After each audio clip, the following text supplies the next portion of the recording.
एक राज्य था जहां का राजा बहुत ही न्यायप्रिय था, लेकिन अक्सर जल्दबाजी में फैसले ले लेता था।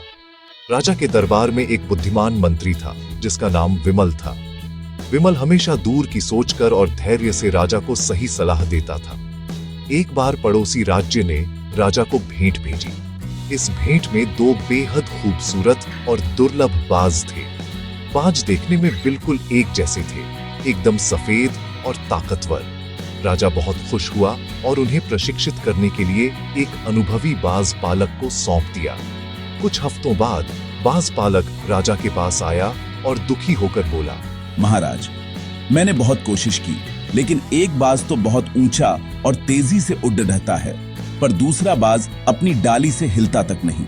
वह हर समय उसी डाल पर बैठा रहता है। राजा को सुनकर बहुत आश्चर्य हुआ। उन्होंने ऐलान करवाया कि जो कोई भी उस बाज को उठाएगा उसे भारी इनाम मिलेगा। कई विशेषज्ञ आए, उन्होंने तरह तरह के जतन किए, उसे प्यार से पुकारा, डराया, यहाँ तक कि भूखा भी रखा, लेकिन बाज अपनी डाल से टस से मस नहीं हुआ।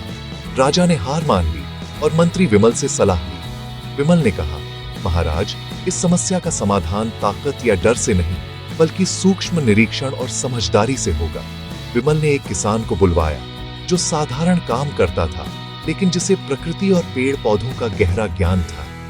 अगले दिन राजा ने देखा कि वह दूसरा बाज भी खुले आसमान में तेजी से उड़ीएच रहा है। राजा बहुत खुश हुए और उन्होंने तुरंत किसान को अपने पास बुलाया और पूछा, तुमने ऐसा क्या किया जो हमारे बड़े बड़े विशेषज्ञ नहीं कर पाए? किसान ने हाथ जोड़कर विनम्रता से उत्तर दिया, महाराज, मैंने कुछ खास नहीं किया। मैंने बस उस डाल को काट दिया जिस पर बाज बैठा रहता था। किसान ने समझाया, वह बाज आजादी से डरता नहीं था, बल्कि वह अपनी परिचित डाल के आराम से इतना जुड़ा हुआ था कि उसे उड़ने की जरूरत ही महसूस नहीं हुई। मैंने जब उसकी सुरक्षा की जगह हटा दी तो उसके पास उड़ी देखने के अलावा कोई विकल्प नहीं बचा। राजा को अपनी गलती का एहसास हुआ और उन्होंने समझदारी से काम लेने के लिए मंत्री और किसान की खूब प्रशंसा की।